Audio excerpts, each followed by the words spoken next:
Bueno, vamos a ir iniciando para que no nos coja la tarde. Muy buenos días, mi nombre es Catalina Montoya, mi compañero Santiago Metaute. Nosotros hacemos parte del grupo de interés en medicina interna y reumatología. El día de hoy venimos a hablarles de la hemorragia alveolar difusa, unos puntos importantes en su diagnóstico y enfoque, pero principalmente desde el área de la reumatología. Queremos dar un agradecimiento especial al doctor Pinto y al doctor Fabián y al doctor José David, que siempre estuvieron muy pendientes de nosotros para toda la asesoría. Durante la charla vamos a hablar un poquito de la introducción, algunas generalidades, manifestaciones clínicas, el enfoque diagnóstico etiológico, algunas generalidades de tratamiento y vamos también a hablar un poco en el enfoque en vasculitis ANCA, en lupus eritematoso sistémico y enfermedad antimembrana basal glomerular. Algunas conclusiones y mensajes para llevar a casa y durante todo el transcurso de la charla vamos a exponer nuestro caso clínico. Entonces vamos a iniciar con el caso clínico. Este es un paciente masculino de 78 años, pensionado, trabajó en maquinaria pesada, vive en zona rural en Gómez Plata, viene en remisión no regulada desde su IPS y con un motivo de consulta está muy asfixiado, que lo refiere su hijo. Imagen ilustrativa de nuestro paciente. Entonces, en la enfermedad actual tenemos un paciente con 2 semanas de tinte ictérico progresivo, dolor abdominal en cuadrante superior derecho e hipogastrio, fiebre subjetiva y cefalea. Desde ayer con disnea y una aparente hemoptisis, ellos referían saliva con sangre, por lo que deciden consultar a su IPS cercano. Allá, ellos describen una lesión renal, anemia, falla ventilatoria y obtienen una radiografía con infiltrados bilaterales. Inician una suplementación con dispositivo de alto flujo y remiten hacia el hospital. Entonces, como antecedentes de relevancia patológicos, el paciente tenía diabetes, una enfermedad renal crónica estadio G4, dislipidemia y como fármacos que tomaba en casa, linagliptina, metformina, calcitriol, alopurinol, atorvastatina, levopromacina y con el cuadro inició naproxeno. Otros antecedentes de relevancia tuvo una cirugía reconstructiva de órbita y septoplastia, un recambio del lente intraocular, toxicológicos, fumó durante 37 años, pero lo suspendió hace 30. Importante aquí que negaba consumo de licor y cocaína y otros tóxicos. Tenía 3 dosis para COVID y tenía un antecedente epidemiológico importante y es que hace 8 días viajó a Huila. Familiares, hepatocarcinoma en primer grado y diabetes.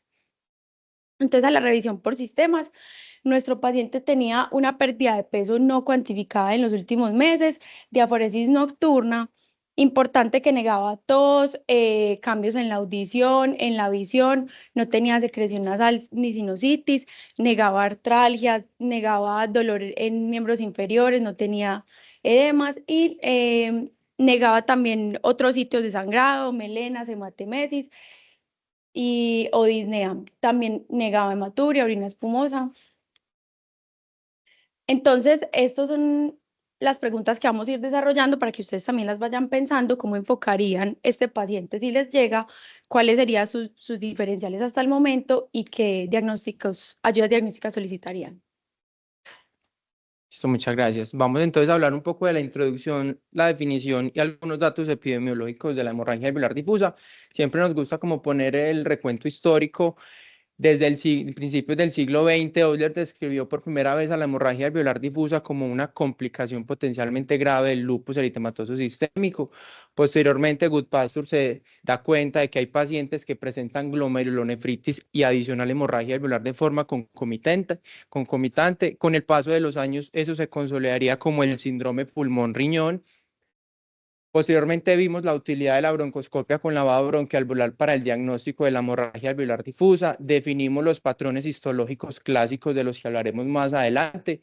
Posteriormente, con todo el auge de la inmunosupresión y de tecnologías como la plasmaféresis, empezamos a ver utilidad en estos escenarios. Ya entrados en este siglo, vimos causas cada vez no inmunes y más comunes de hemorragia alveolar difusa, por ejemplo, el consumo de crack, ciertos medicamentos como propiltiuracilo y otros, pacientes trasplantados de médula ósea, radioterapia, infecciones como leptospirosis grave y entre otras. Y actualmente decimos que la hemorragia alveolar difusa no es una única entidad, sino un síndrome clínico. ¿Cómo lo vamos a definir? Como el sangrado en la microcirculación pulmonar, esto incluye arteriolas, vénulas o capilares que va a ocurrir normalmente secundario a una alteración en la membrana basal alveolo-capilar. La hemorragia alveolar difusa puede conducir a insuficiencia respiratoria aguda, anemia y opacidades difusas radiológicas más o sea, con o sin la presencia de hemoptisis, y normalmente va a estar asociada a múltiples entidades clínicas y a unos subtipos histológicos. Un primer mensaje importante que queremos dejar es que no toda hemoptisis es hemorragia alveolar difusa.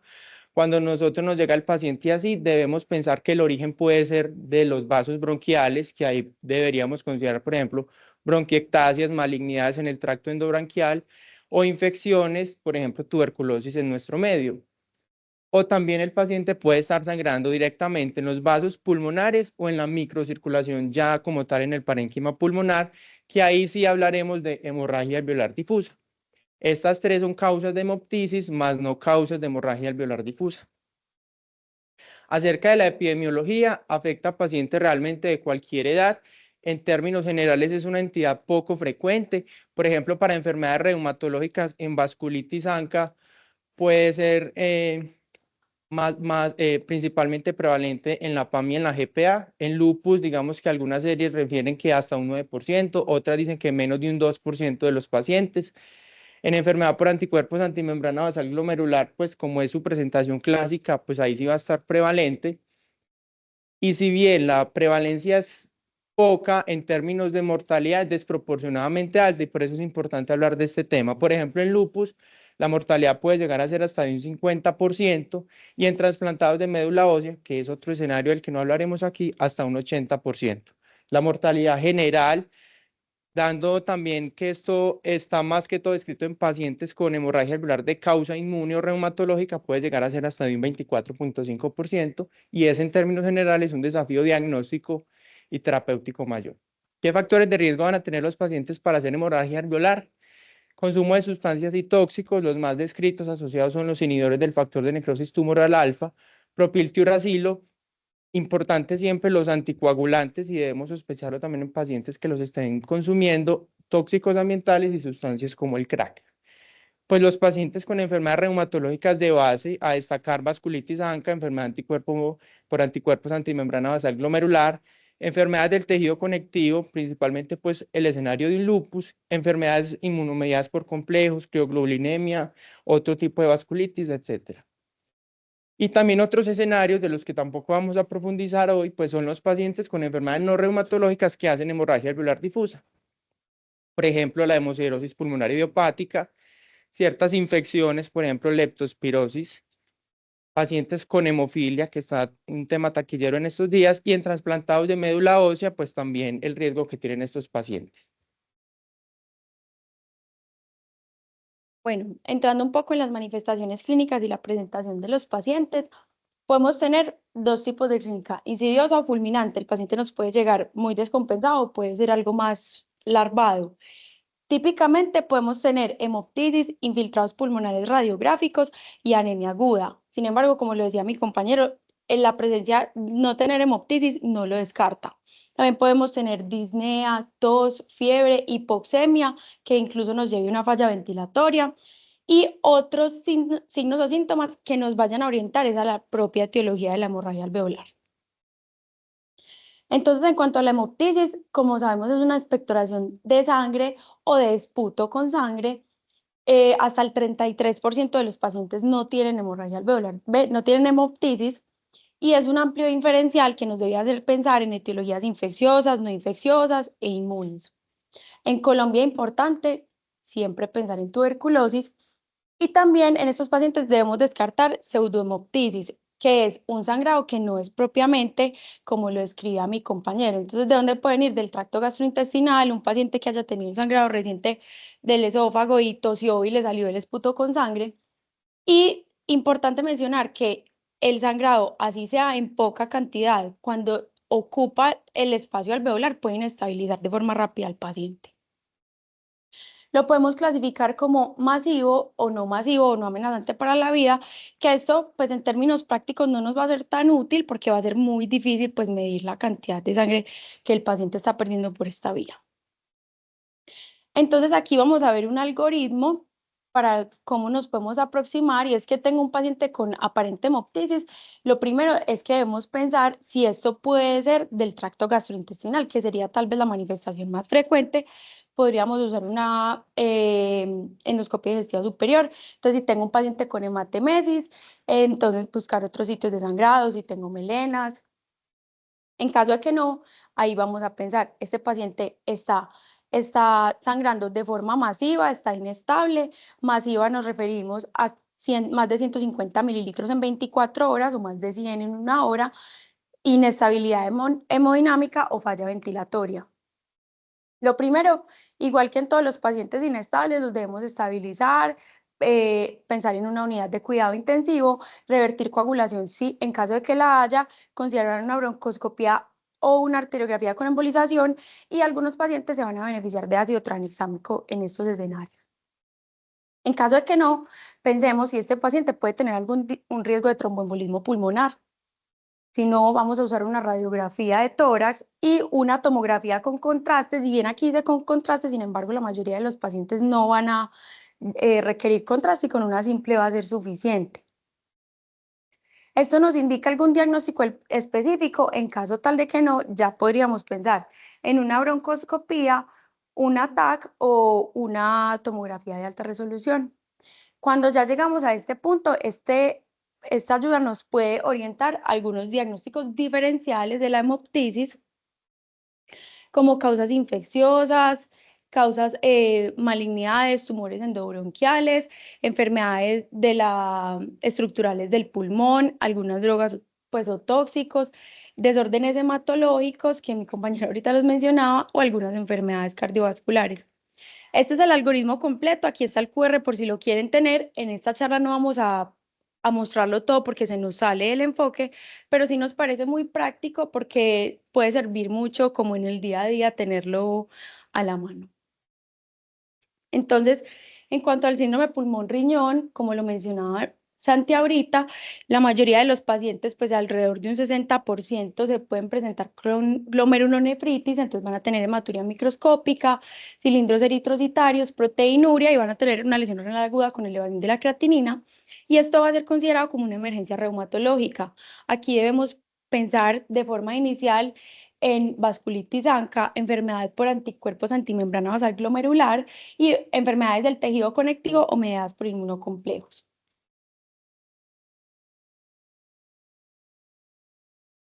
El tema de síndrome pulmón-riñón es un tema también muy amplio que vamos a desarrollar también próximamente por uno de nuestros residentes que está aquí, entonces también animados a esa charla. Vamos a hablar un poco de histología, algo muy, digamos, rápido porque la gran mayoría de los pacientes no va a ser llevado a biopsia transbronquial ni a biopsia pulmonar, entonces muchas veces esto es más descrito en la literatura, pero digamos que de forma práctica los pacientes no se van a enfocar según el subtipo histológico, pero igual se los mencionamos, son tres: la capilaritis pulmonar, la hemorragia blanda o sin inflamación y el componente propio del daño alveolar difuso.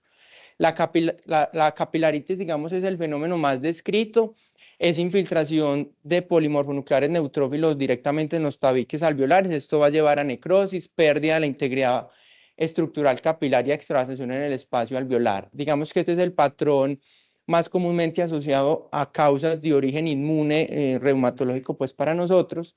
Otro escenario es la hemorragia sin inflamación o blanda, que como el nombre lo indica, si bien hay toda esa extravasación, no va a haber ni inflamación ni extrusión vascular. Este escenario está más descrito en pacientes con cardiopatías, a destacar, por ejemplo, la estenosis mitral, también en pacientes con trastornos hemorrágicos y en tratamiento anticoagulante. En ciertas infecciones también podríamos ver este patrón.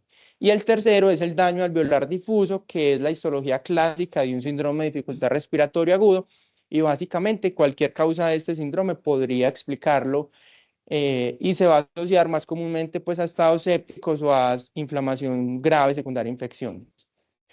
Esta es una tablita de UpToDate que nos pareció interesante. Por ejemplo, ellos agrupan según el fenómeno histológico en que deberíamos pensar, por ejemplo, en capilaritis, vasculitis sistémicas y enfermedades reumatológicas en primer lugar. En ciertas, digamos, otros escenarios también podríamos verlo, pero lo importante es que nos quedemos con las causas inmunes en capilaritis. En hemorragia blanda también podemos ver en Goodpasture o en lupus también puede estar presente, y acá en pacientes con consumo de anticoagulantes, trombocitopenias, también ese es el escenario clásico, una PTI, todos estos escenarios, leptospirosis, estenosis mitral y otras causas cardíacas. y en daño alveolar difuso, como les mencionaba, infecciones y estados de intoxicación, entre otros. Como les decía, pues esto está bien descrito, pero no se queden con el mensaje que el enfoque debería ser según la biopsia, porque no todos los pacientes la van a tener. Entonces, bueno, hagamos un recorderis de lo que teníamos de nuestro paciente. Tenía una falla ventilatoria hipoxémica, hemoptisis aguda, unos infiltrados radiográficos que no teníamos la radiografía, anemia y una lesión renal aguda que ahí estaba pendiente por verificar si era aguda sobre crónica. Entonces llega el Pablo con un dispositivo de alto flujo. Entonces al examen físico de ingreso, nuestro paciente estaba en regulares condiciones generales, estaba pálido, con uso de ventilación de alto flujo con fibros del 80%, estaba ictérico, sin embargo no había adenopatías, no había ingurgitación yugular, ni alteraciones nasales ni en el sistema auditivo. En cuanto al sistema cardiopulmonar, teníamos unos pulmones hipoventilados con crépitos generalizados. En el abdomen tenía dolor en cuadrante superior derecho, sin irritación peritoneal ni masas. Piel y anexos, importante aquí, no había lesiones en piel, no había lesiones a la palpación de las articulaciones ni evidencia de sinovitis. Y sus signos vitales tenía una presión arterial de 142/86 y una frecuencia cardíaca de 112, respiratoria de 20, no tenía fiebre y no estaba hipoperfundido. Realizaron unos paraclínicos iniciales donde vimos una anemia grave con una leucocitosis con predominio en neutrofilia. Tenía una lesión renal aguda, elevación de azoados, creatinina 7.11, Bundeck 84.6, tenía proteinuria y hematuria.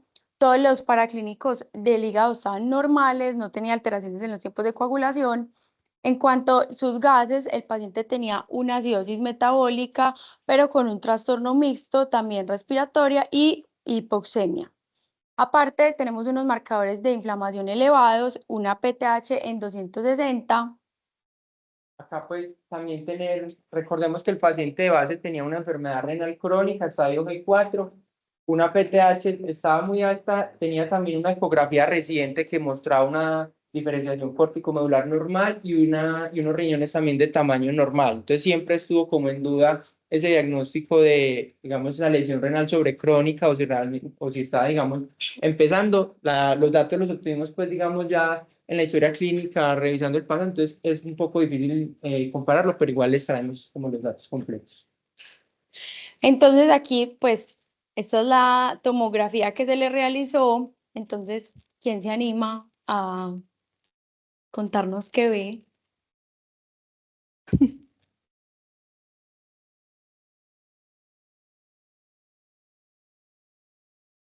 Nadie ve. Es una tomografía con mucho más brazos. Bueno, entonces en esta tomografía vemos un patrón pues de consolidación multilobar importante. Aquí vemos que está pues en predominio apical y también tenemos presencia de broncograma aéreo. Importante que aquí pues no queda como una patología muy clara, broncograma aéreo, como lo sabemos, lo podemos encontrar en muchas otras cosas. Entonces, en cuanto al enfoque general y el abordaje diagnóstico, de forma general, importante la historia clínica, revisar otros signos y síntomas que no estén relacionados propiamente con el cuadro, sino de otras enfermedades reumatológicas, antecedentes familiares de autoinmunidad. Con imágenes de apoyo podemos ayudarnos en la radiografía, tomografía o tomografía de alta resolución, que ahora vamos a hablar más de eso. En cuanto a los laboratorios, pues lo básico, función renal, infecciosos, marcadores de inflamación o inmunidad, pues en el contexto que sospechemos que sea de origen autoinmune. Y aquí va a ser importante y clave para el diagnóstico la broncoscopía con lavado broncoalveolar, que ya les vamos a contar qué es, y otros para apoyarnos como la ecocardio transtorácica, otras pruebas de función pulmonar. Aquí estas pruebas de función pulmonar van a ser difíciles porque son en un paciente estable, en el contexto ambulatorio, y muchos de estos pacientes no se van a presentar de esa manera y no van a poder colaborarnos pues, con estas pruebas de función renal. Y otras biopsias que, como les dijo Santi ahora, pues la mayoría de los pacientes no van a llegar a necesitar una biopsia, pero también pueden requerir biopsias de riñón, de piel. Entonces, en cuanto a imágenes, la radiografía de tórax, podemos ver infiltrados pulmonares bilaterales, irregulares, focales o difusos, que puede tener broncograma aéreo. Ay, ya. Y como les decía ahorita, son inespecíficos, pues esto los podemos ver en otras patologías. Aquí tenemos un ejemplo pues, de un caso clínico que se reportó, este no es nuestro paciente.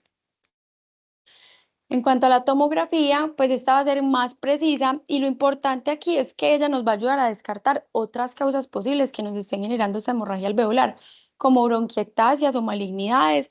La mayoría van a ser periliares, alrededor del 75%. Y vamos a tener un hallazgo típico que va a ser el crazy paving, que es un engrosamiento septal con el interior como vidrio esmerilado, pero vuelvo y digo, esto lo podemos encontrar en otras patologías también. Esto, pues como de forma ilustrativa, es como cuando uno tiene un pavimento con unas piedras desordenadas. Está pues descrito. O vidrio esmerilado cuando tenemos acceso a tomografía de alta resolución. Si tenemos una hemorragia que sea recurrente, podemos ver ya fibrosis, reticulación y bronquiectasias por tracción, o en granulomatosis con poliangiitis podemos llegar a ver nódulos o cavitaciones.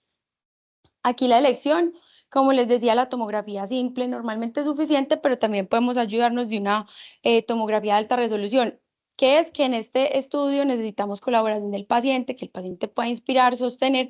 Si mi paciente está inestable, pues no lo vamos a lograr.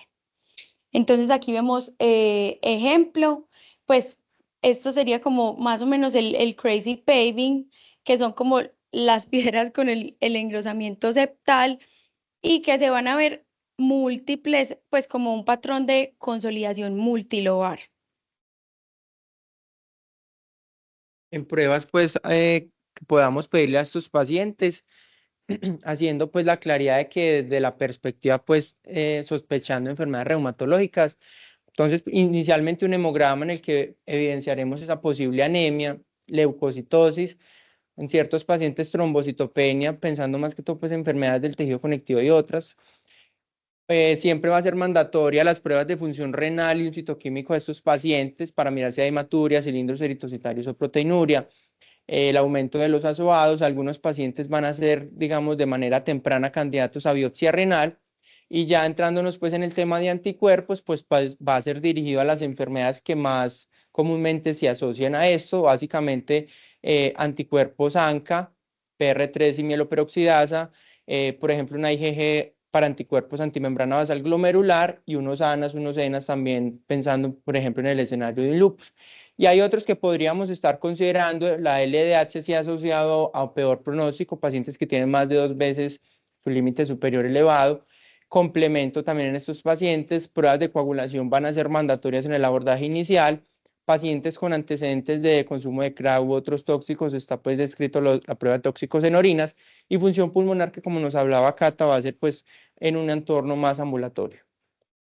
Entonces, relacionándolo con nuestro paciente tenía anemia, tenía leucocitosis, tenía un sedimento activo, tenía un aumento en los azoados. Todavía no le hemos pedido nada de autoinmunidad. Ahorita uno de ustedes nos contará en qué está pensando y ahí vamos. Tiene también coagulación normal y lo otro no se lo pedimos. Vamos ahora entonces de broncoscopia. Entonces, la broncoscopia, pues, y el lavado broncoalveolar van a ser muy importantes aquí. Ideal, va a tener mayor rendimiento si se hace en las primeras 48 horas. Y aquí es importante tener claro para qué la vamos a pedir, qué vamos a descartar. Importante descartar causas infecciosas, hongos en nuestro contexto, tuberculosis muy importante, otras bacterias. Y aquí vamos a confirmar que es de un origen alveolar y vamos a descartar el bronquial. Entonces, ¿cómo la vamos a confirmar? Se ingresa pues, la solución salina y a medida que se va retirando van a salir, pues se describe como alícuotas secuenciales, pero esto significa que a medida que se va retirando la solución salina va a salir progresivamente más hemática en cada vez, como lo vemos pues en la imagen, empieza a salir cada vez más hemática. ¿Listo? Esto va a ser como el gol estándar o la confirmación absoluta de que sí es una hemorragia alveolar. Importante aquí, esto ya va a ser en la patología que se van a encontrar los macrófagos cargados con hemosiderina mayor al 20%. Este pues, es un videito ilustrativo y ya pues posterior eso, empiezan a extraer el líquido y va a empezar a salir cada vez más hemático. Listo, la biopsia, como lo hemos venido mencionando, no va a ser de rutina, incluso en muchos de los pacientes no van a llegar a este punto porque van a tener un diagnóstico antes de necesitarlo. Normalmente es insuficiente y no es de buen rendimiento, solo alrededor del 10%, tiene muchos más riesgos que beneficios y es preferible o incluso se hace primero otras biopsias como piel o riñón y también va a ser enfocándolo a descartar otras patologías como de origen neoplásico, linfoproliferativa. Vamos entonces a hablar un poquito de números, no les vamos a mostrar muchos para que no se duerman. Vamos a mirar el riesgo que tienen los pacientes con enfermedades reumatológicas de hacer hemorragia alveolar difusa. Este es un estudio del 2023, es una cohorte retrospectiva, eran 5.420 pacientes y miraron variables reumatológicas y no reumatológicas y ver qué riesgo tenían de hacer la hemorragia alveolar difusa.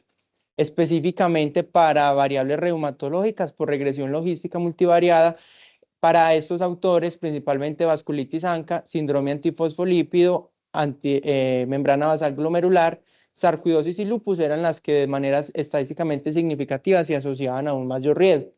En términos generales, pues esas sí son las enfermedades que más comúnmente se asocian, mencionando que en síndrome antifosfolípido, que ahorita no les di el dato de la prevalencia, las series definen más o menos en menos del 2% de los casos para síndrome antifosfolípido. En el 2010 también apareció una escala, unos autores entonces cogieron pacientes que tenían hemorragia alveolar difusa, le hicieron unos criterios y para ellos definieron que los pacientes que tenían inicio de los síntomas respiratorios hace más de 11 días estaban acompañados de síntomas constitucionales, tenían artralgias o evidencia clínica de artritis o tenían proteinuria mayor a 1 gramo, si tenían más igual o mayor a 4 puntos, tenían riesgo de tener una enfermedad reumatológica y que esa fuera la causa de su hemorragia alveolar difusa. Un valor predictivo del 75%, eran 76 pacientes y para ellos un área bajo la curva de 0.95. Entonces, digamos que en estos pacientes uno podría considerar que esa hemorragia alveolar sea de origen inmune, pensando más que todo en los pacientes graves, un inicio temprano de inmunosupresión empírica, o por así decirlo, que ahorita hablaremos un poco más de ese concepto. El tratamiento y el enfoque general va a tener dos momentos, pues inicialmente, como decía Cata, la estabilización, soporte ventilatorio, una hemostasia, un control del sangrado rápido y eficaz. Hay unas metas pues descritas que esto aplica más en pacientes, por ejemplo, en unidad de cuidado intensivo, plaquetas INR, revertir anticoagulante, ácido tranexámico, terapias ya digamos de radiología intervencionista. No vamos a hablar de esto en esta charla y nos vamos a centrar en estos dos escenarios, que es consideración de inmunosupresión si hay sospecha o si ya tenemos diagnóstico para hacer un protocolo de inducción, que vamos a hablar de glucocorticoides, ciclofosfamida, rituximab, recambio plasmático. Y después de que logramos, digamos, hacer protocolo de inducción, ya definir el manejo ambulatorio en estos pacientes. Entonces, continuando con nuestro paciente, se interconsulta a reumatología ante una sospecha de síndrome pulmón-riñón, porque al interrogatorio pues no había como una clínica concluyente de vasculitis de pequeño vaso y cuando se solicitan los estudios de extensión, obtenemos, el paciente tiene una prueba treponémica reactiva, no treponémica negativa, las serologías para hepatitis son negativas, tripanosoma cruzi negativo, VIH no reactivo, todas las pruebas de tuberculosis negativas también. Aquí importante, en el perfil inmune, nuestro paciente tenía unos títulos ANCA mieloperoxidasa elevados, unos ANAS 1 en 320 en patrón homogéneo, unos anti-DNA negativo, ENAS negativos y complementos C3 en 87, C4 12.7 y tenía unos IgG antimembrana basal glomerular negativos. En cuanto al ecocardio, el paciente tenía solo un hallazgo de insuficiencia valvular mitral leve, que ahorita mi compañero lo mencionó que puede estar relacionado. Se le realizó una biopsia renal que obtuvo una glomerulonefritis proliferativa extracapilar y necrosante pausi-inmune, nefropatía diabética, fibrosis intersticial y atrofia tubular moderado a severa y unos anticuerpos IgG para pseudolineales positivos. El resto estaba negativo. Listo, entonces hasta el momento, ¿ustedes en qué han pensado? ¿Cuál sería su diagnóstico? Y aquí pregunta, ¿ustedes en este punto considerarían inmunosuprimir al paciente y cómo? Y ustedes aquí considerarían inicio de plasmaféresis o terapia de reemplazo renal. Si alguien se anima, ¿no? Alguien que piense en un diagnóstico, que lleve los laboratorios, la vasculitis anca por acá, porque está ya más o menos claro. Listo. Allá, sí. Vamos entonces a hablar del manejo en enfermedades reumatológicas y hemorragia alveolar difusa. Vamos a empezar en vasculitis anca. Digamos que se encuentra más frecuentemente asociado, como les mencionaba ahorita, en PAMI y GPA, una mortalidad general del 20%. Hay descripciones de recurrencia de hemorragia alveolar difusa en pacientes con vasculitis necrotizante asociada a ANCA, hasta en el 31% de los pacientes.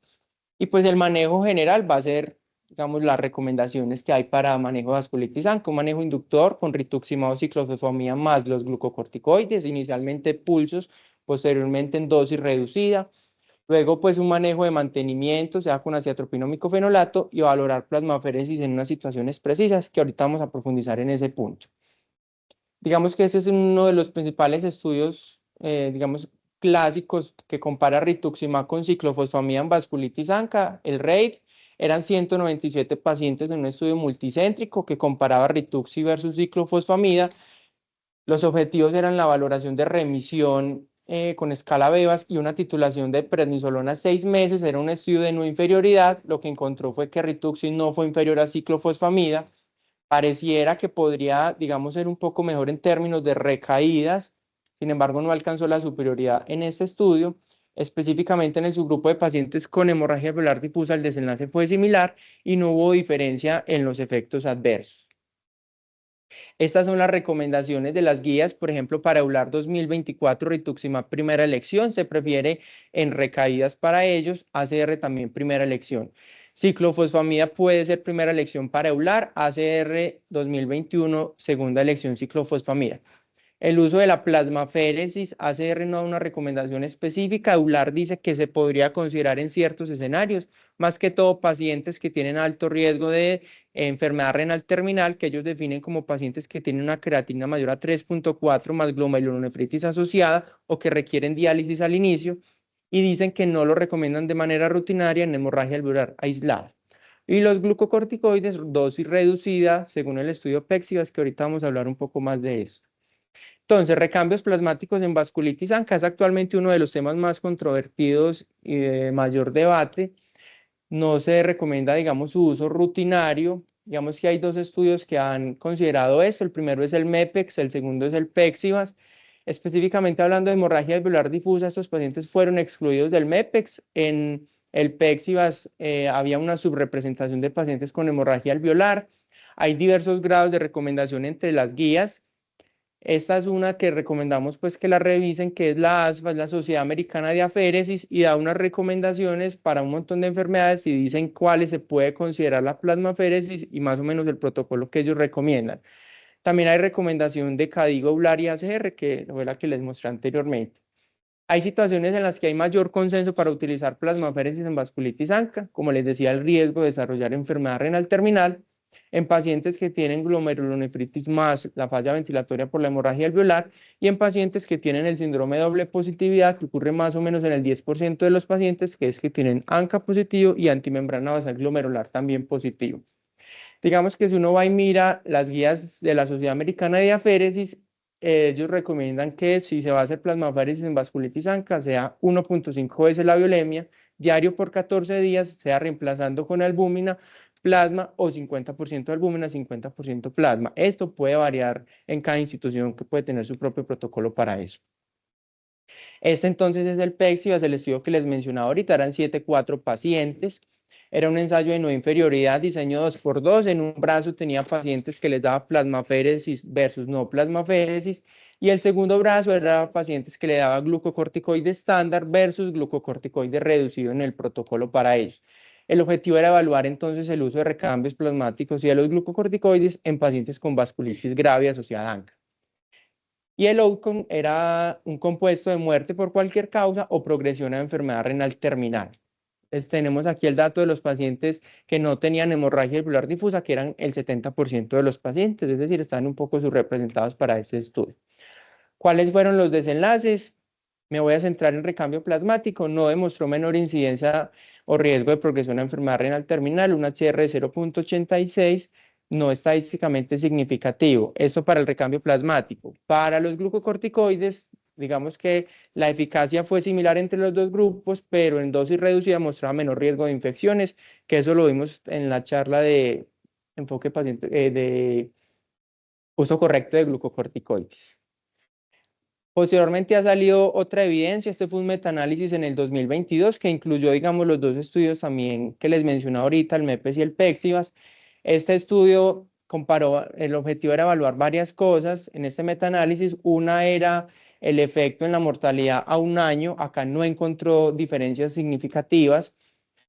El riesgo de progresión a enfermedad renal terminal tampoco mostró evidencia significativa, lo único que mostró mayor riesgo era el aumento en el riesgo de infecciones a un año en pacientes que eran llevados a plasmaféresis por vasculitis ANCA. Entonces, para este metaanálisis no mejoraba mortalidad, podría aumentar el riesgo de infecciones, pero mostró que había beneficio claro en un subgrupo de pacientes con un RR de 0,62 en pacientes que tenían alto riesgo de enfermedad renal terminal, que era lo que les mencionaba ahorita, con una reducción absoluta del riesgo de un 30%, que para ellos eran pacientes que tenían creatinina por encima de 5,7 o que requerían diálisis.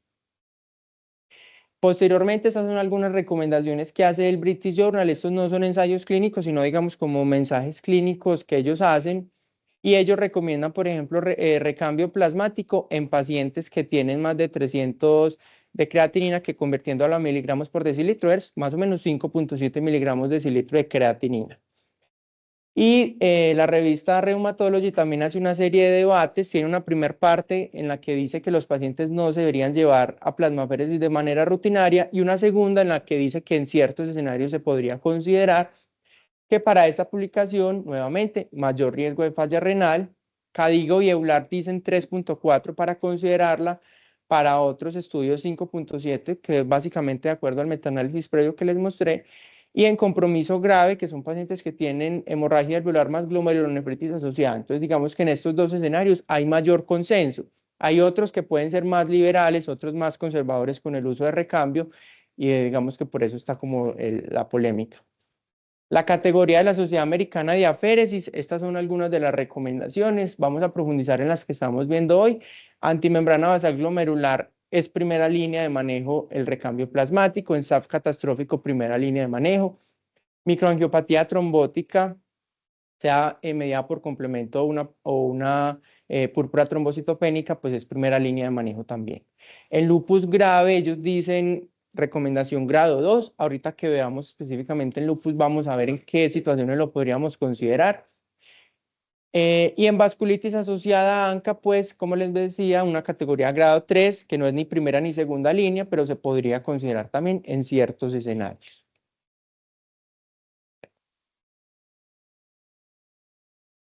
Cuando empezamos a hablar del enfoque antimembrana basal glomerular, entonces es alrededor del 60% de los pacientes más común. Típicamente la presentación es hemorragia alveolar difusa con glomerulonefritis y alrededor del 10% de los pacientes van a tener doble positividad de antimembrana basal glomerular y antimieliperoxidasa. Entonces, aquí la recomendación es recambio plasmático con inmunosupresión, que sería protocolo de glucocorticoides, como lo mencionaba Santi ahorita, con ciclofosfamida y recambio plasmático. El recambio plasmático se recomienda 1,5 veces la volemia durante 14 días y el reemplazo con albúmina, plasma o 50-50, pero como les decía Santi, esto puede variar según la institución y esta va a ser la primera línea, la mejor recomendación. Y aquí es importante que los pacientes van a tener un 45 menor riesgo de enfermedad renal terminal o fallecer. En lupus vamos a tener que los pacientes que tienen lupus y hemorragia alveolar difusa van a tener un riesgo, pues de una mortalidad 6 veces mayor con los que no la tienen y una supervivencia aproximada del 50%. Entonces es importante en los pacientes con lupus tener presente esto. Aquí tenemos una regresión logística donde encontramos que los pacientes que tienen mayor riesgo son estos que están pues como con estas manifestaciones de lupus, que son nefritis en grado 3 o 4, anti-DNA positivo, un complemento consumido, unos puntos de SLEDAI mayor a 10, están inflamados, una PCR elevada, que tengan lupus con compromiso neuropsiquiátrico o una presencia de anti-RO o trombocitopenia. Entonces aquí el manejo van a ser glucocorticoides más ciclofosfamida o micofenolato basatioprina. Entonces aquí tenemos siempre que valorar la nefritis por lo que les mencionaba anteriormente, y si hay refractariedad podemos tener en cuenta rituximab, recambio plasmático, incluso inmunoglobulina venosa. En el recambio plasmático, pues va a ser una de segunda línea, van a ser 1.5 veces la volemia diario durante 5 días y reemplazar con albúmina, plasma 50% o 50-50 igual que los anteriores. Las indicaciones aquí van a ser hemorragia alveolar difusa refractaria, pero evidencia escasa, microangiopatía trombótica, si va a ser primera línea, y SAF catastrófico. También las manifestaciones neuropsiquiátricas grave, hemofagocitosis, pues y otras de enfermedad refractaria. Entonces, continuando con nuestro señor. Entonces, ¿qué fue lo que definimos en él? Como nos dijeron ahorita por allí, pues el diagnóstico final fue una vasculitis de pequeño vaso primaria, ANCA positivo, mieloperoxidasa positivo, compatible con una poliangitis microscópica. Esto, digamos, por la evidencia de la biopsia que mostraba esa vasculitis y también por la evidencia, pues, de los anticuerpos per se. El paciente, en resumen, tuvo un síndrome pulmón-riñón, ¿cierto? Insuficiencia respiratoria hipoxémica secundaria de hemorragia alveolar, y tuvo el compromiso renal, que finalmente se definió fue lesión renal aguda sobre crónica, tuvo necesidad de hemodiálisis entre estas fechas, y el manejo inmunosupresor que se decidió en el paciente fueron 3 pulsos de metilprednisolona, luego prednisolona oral con dosis reducida según el protocolo del estudio PEXIVAS, y el recambio plasmático en él finalmente se decidió en un trabajo conjunto con nefrología. El esquema fue 1.5 veces la volemia con plasma durante 7 días. Y el paciente también se decidió 2 dosis de rituximab, una dosis inicial y la otra posteriormente a los 15 días. Entonces ya unos mensajes finales para llevar a casa. La hemorragia alveolar es un desafío diagnóstico y terapéutico mayor, puede tener muchas manifestaciones pulmonares inespecíficas y puede ser causado por causas inmunes y no inmunes, siempre a tener en cuenta infecciones, medicamentos, valvulopatía mitral, coagulopatía y otros escenarios. Es una condición rara pero potencialmente mortal. La ausencia de hemoptisis no descarta hemorragia alveolar. La fibrobroncoscopia está indicada en la mayoría de los pacientes con sospecha de hemorragia alveolar.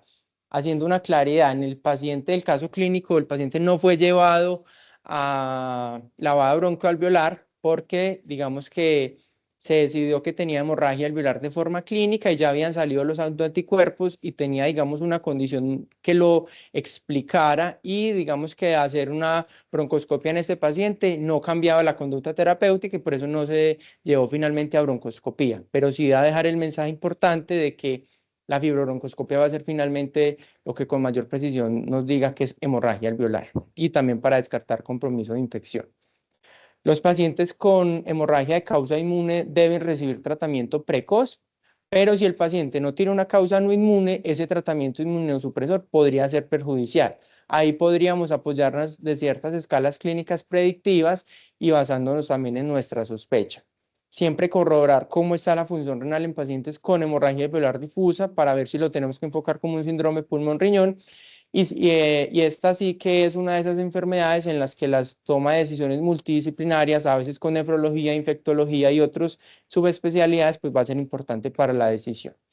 Y el uso de la plasmaféresis es un tema de controversia y debate actual, especialmente en los pacientes con vasculitis ANCA, y que se necesita una mayor investigación sobre este tema. Muchas gracias.